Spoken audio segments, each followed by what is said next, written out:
Penyerangan Korea Utara ke selatan terjadi pada tahun 1950.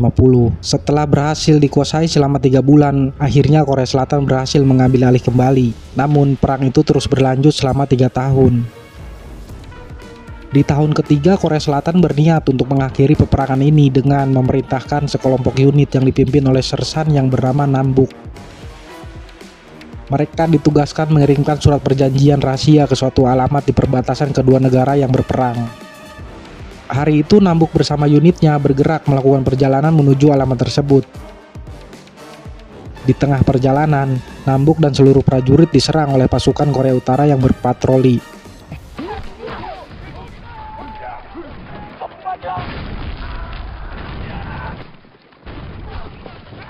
Dokumen rahasia yang dibawanya pun hilang entah kemana.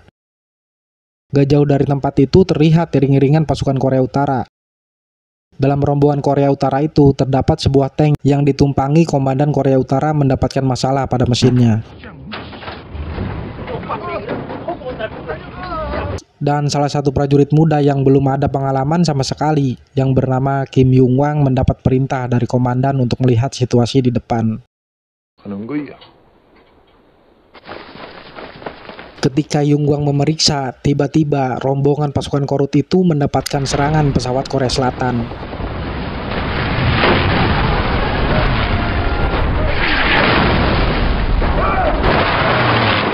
Yung Wang yang selamat ketakutan melihat pesawat buatan Amerika bergambar hiu itu melintas tepat di atasnya. Lalu Yung Wang berlari menuju komandannya yang ternyata sudah sekarat terkena serangan itu. Sebelum meninggal, sang komandan memerintahkan Yung Wang untuk menjaga dan melindungi tank mereka. Padahal, Yung Wang sama sekali gak bisa mengendalikan tank. Melihat pesawat Korsel melintas, Yung Wang menjauhi tank itu. Namun, dalam perjalanan, Yung Wang dibuat kaget saat mendengar suara radio prajurit Korsel berbunyi. Saat mencoba memastikan, Yung Wang tak sengaja melihat dokumen rahasia Korea Selatan yang tercecer. Dengan segera, Yung Wang mengambilnya, kemudian berlari menuju tank lagi. Di sisi lain, Nambok yang panik mencari dokumen tersebut tiba-tiba berpapasan dengan Yung Wang.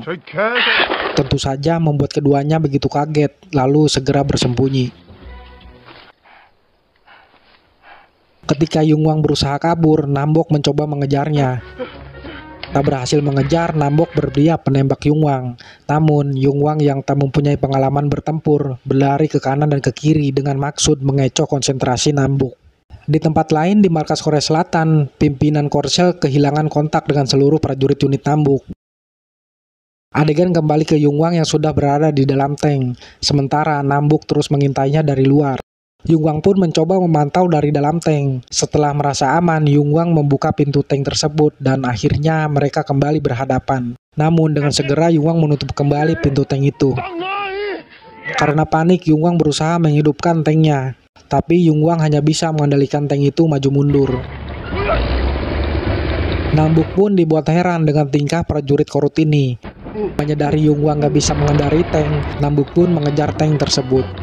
Di sisi lain, tim artileri Korea Selatan yang merasa kesal karena tidak mendapat kiriman logistik lebih, berusaha melakukan penyerangan tanpa perintah demi mempercepat tugas mereka. Sementara Yung Wang dan Nambuk masih saja kejar-kejaran sampai ke sebuah kota yang sudah porak-poranda akibat perang. Yung Wang yang melihat Nambuk mendekat sembari mengarahkan tembakan. Ia berusaha membalas tembakan Nambuk. Namun karena gak bisa mengarahkan meriam tanknya, tembakan itu malah mendarat di pos artileri Korea Selatan. Tentu saja tim artileri Korea Selatan mengira itu adalah serangan. Kembali ke Nambuk yang tiarap mendapati basoka bekas perang tergeletak. Lalu ia langsung mengarahkan basoka itu. Dan melesatlah tembakan meriam tank dan basoka secara bersamaan. Setelah itu di dalam tank Yung Wang tampak setengah pingsan. Di situ ia teringat tentang gadis pujaannya. Bahwasanya sebelum mengabdi kepada negara, Yung Wang meminta izin terlebih dahulu kepada pacarnya. Tak lama Yung Wang pun sadar. Dengan segera ia pergi mencari tempat yang aman.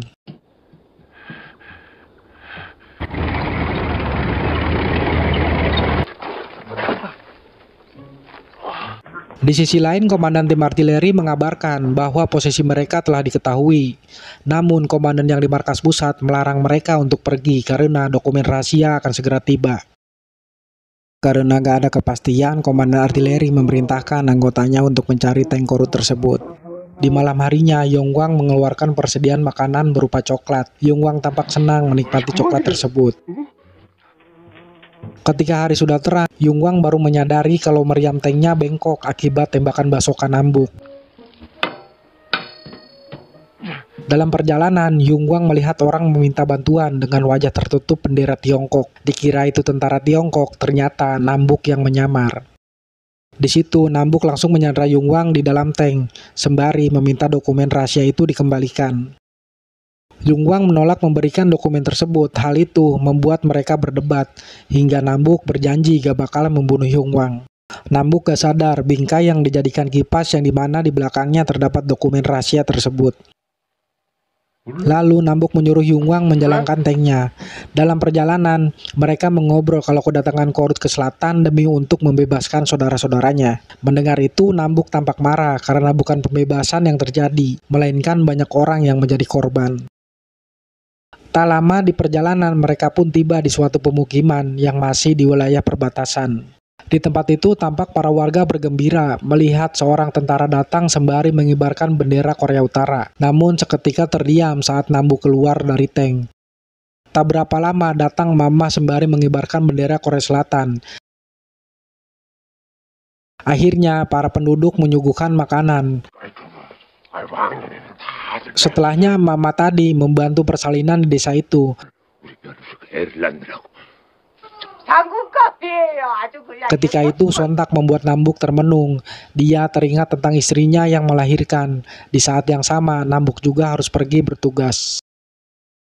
Dan sampai sekarang Nambuk belum sempat untuk memberikan nama bayinya. Di malam harinya mereka kembali melakukan perjalanan. Mereka istirahat di sebuah gubuk. Malam itu Yongwang yang masih disandra diberikan makanan oleh Nambuk. Lalu Nambuk membahas tentang kakaknya sendiri.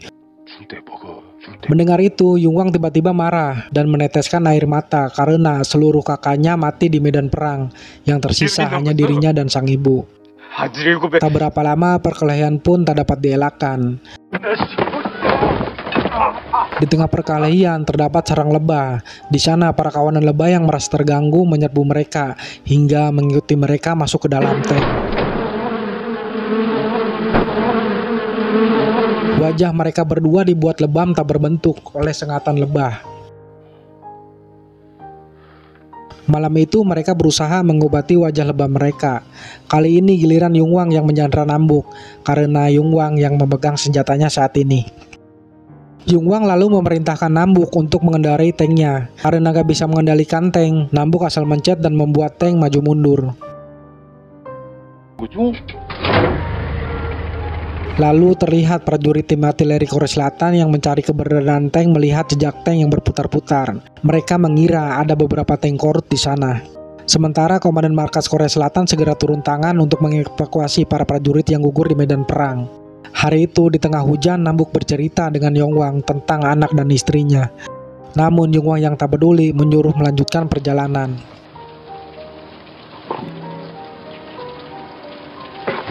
Merasa kesal dengan keadaan, Nambuk menancap gas tank tersebut.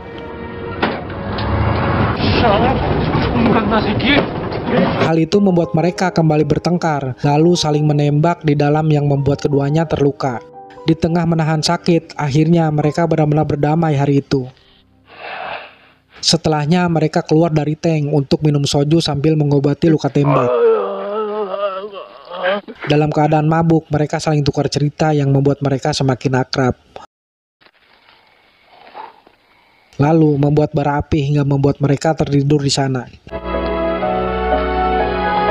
Pagi harinya sekelompok pasukan Korut menemukan mereka berdua.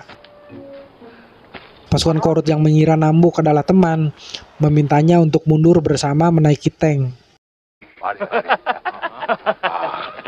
Gak lama setelahnya mereka naik ke atas tank. Di situ Yongwang dengan sengaja memutar-mutar kubah tank dengan maksud semua prajurit Korut itu jatuh dari tank. Yongwang pun langsung tancap gas meninggalkan para pasukan Korut itu. Pada akhirnya mereka kembali melanjutkan perjalanan gak tentu arah. Di dalam tank Nambuk kembali meminta dokumen rahasia kepada Yongwang. Namun tiba-tiba terdengar suara tembakan dari luar. Dengan panik, mereka melihat ada pesawat Korea Selatan datang. Nambuk kemudian berusaha mengibarkan bendera Korea Selatan. Namun hal itu tak berguna. Pesawat tersebut tetap menembaki tank mereka dan hal itu membuat Nambuk melompat dari tank. Yungwang sangat geram ketika melihat pesawat itu bergambar hiu yang dulu pernah dilihatnya. Ia langsung menembaki pesawat itu dengan senapan mesin di tank dan berhasil mengenai sayap pesawat. Pesawat pun mendarat darurat di jalan tersebut. Yungwang segera mengejar pesawat yang berusaha kabur.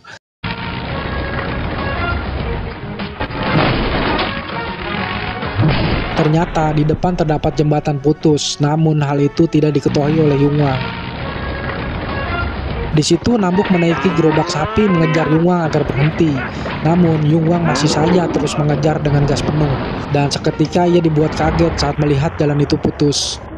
Yungwang berusaha mengerem tanknya dan akhirnya Yungwang selamat. Di tengah kepanikan saat berusaha menarik agar tank gak terjun ke sungai, Nambuk tiba-tiba meninggalkan Yungwang seorang diri. Namun tak berapa lama Nambuk kembali dengan membawa banyak penduduk desa untuk bersama-sama menarik tank. Mereka semua pun tampak bahagia setelah berhasil menarik tank yang tersangkut. Tank begitu berharga buat Yungwang karena itu merupakan wasiat dari komandannya untuk dijaga. Bersamaan dengan itu, perwakilan PBB bersama pejabat tinggi Korsel sedang mengadakan pertemuan dengan pihak Korea Utara untuk menandatangani perjanjian damai gencatan senjata yang telah disepakati mulai hari itu. Di suatu tempat, Nambuk kembali meminta dokumen rahasia itu kepada Yungwang. Kali ini dengan berat hati, Yungwang memberikan dokumen rahasia itu, dan Nambuk berencana akan segera mengantarkan dokumen tersebut.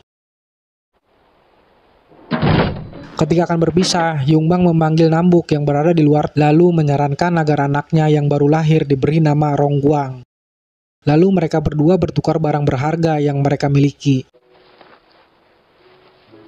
Di sisi lain, prajurit artileri Korea Selatan melihat tank dari puncak bukit, lalu mengirimkan titik koordinatnya kepada pos artileri. Komandan artileri langsung memerintahkan untuk melakukan penyerangan kepada tank tersebut. Ketika Nambuk sedang bersedih baru berjalan pergi, dengan kaget melihat tank dibombardir. Nambuk kemudian bergegas balik arah untuk menyelamatkan Yungwang yang sudah terkapar. Dengan sekuat tenaga, Nambuk berjuang menyelamatkan Yungwang. Tank yang terus kena tembakan artileri akhirnya hancur. Tentu saja hal itu membuat Yungwang teriak histeris seolah tak terima. Di pos artileri, komandan baru mendapat kabar perintah gencatan senjata. Hal itu membuat komandan pos artileri marah dan menyesal telah melakukan tembakan ke arah tank tersebut. Karena arah tembakan itu mengarah ke sebuah wilayah di mana anak dan istrinya berada. Ketika keadaan mulai tenang, Nambuk dan Yungwang tampak banyak mendapatkan luka. Nambuk masih sanggup untuk berdiri, namun Yungwang sekarat karena luka serius. Nambuk berusaha menenangkannya. Ketika sekarat, Yungwang sempat memanggil Nambuk sebagai kakak. Dan pada akhirnya Yungwang pergi untuk selamanya. Nambuk sangat menyesal dan tak dapat membendung air matanya.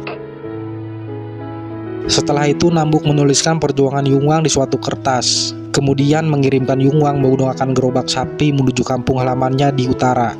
Kini mereka benar-benar berpisah untuk selamanya.